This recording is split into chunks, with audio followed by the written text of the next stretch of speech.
একটা বুলেট এসে আমার বুকটা হয়তো বিদ্ধ করে দিয়েছে, এবং সেই মিছিলে আমি হাসতে হাসতে আমি শহীদ হয়ে গেছি।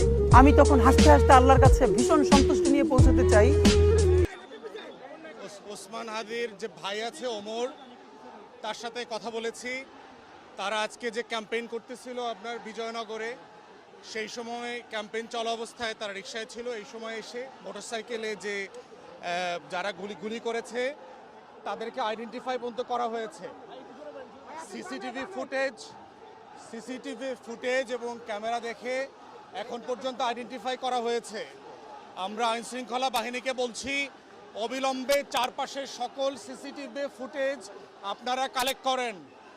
বাংলাদেশে স্বাধীনতা সার্বভৌমত্বের আজাদির মুখপাত্র হচ্ছে হাদি, গণ অভ্যুত্থানের ভয়েস হচ্ছে হাদি। অতএব কোনোভাবে এই রাষ্ট্রকে দুর্বৃত্তপনার কাছে আমরা সারেন্ডার করতে দেব না। বাংলাদেশের এই আজাদির কম্প্রোমাইজ আমরা করতে দেব না। অন্তর্বর্তীকালীন সরকারকে বলছি, নির্বাচন কমিশনকে বলছি যে প্রশাসনের উপরে, আইনশৃঙ্খলা বাহিনীর উপরে যেই খুবই অল্প নিয়ন্ত্রণ এবং কর্তৃত্ব আপনাদের দেখতে পাচ্ছি, এই অবস্থায় কোনো ভালো নির্বাচন আপনারা করতে পারবেন না।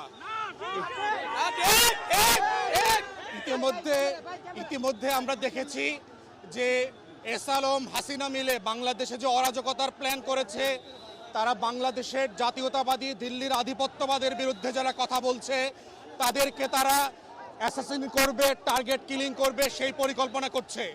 আমরা সরকারকে বলছি ইমিডিয়েটলি 1 থেকে 2 দিন দেশের সবচেয়ে শক্তিশালী 52.5 এনগ্রেডে আপনারা যৌথ বাহিনী ডিপ্লয় করে কম্বিং অপারেশন করেন।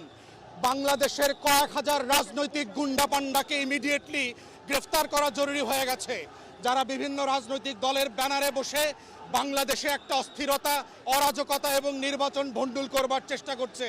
এই জায়গাগুলোতে ডিপ স্টেটের একটা সম্পর্ক আছে, দিল্লির আধিপত্যবাদ জড়িত আছে। যারা রাজনৈতিক প্রতিদ্বন্দ্বী আছে, নির্বাচনে হেরে যাবার সম্ভাবনা দেখতে পাচ্ছে, তরুণদের থেকে ডিসকানেক্ট হয়ে গেছে, তারাও ভয় আছে।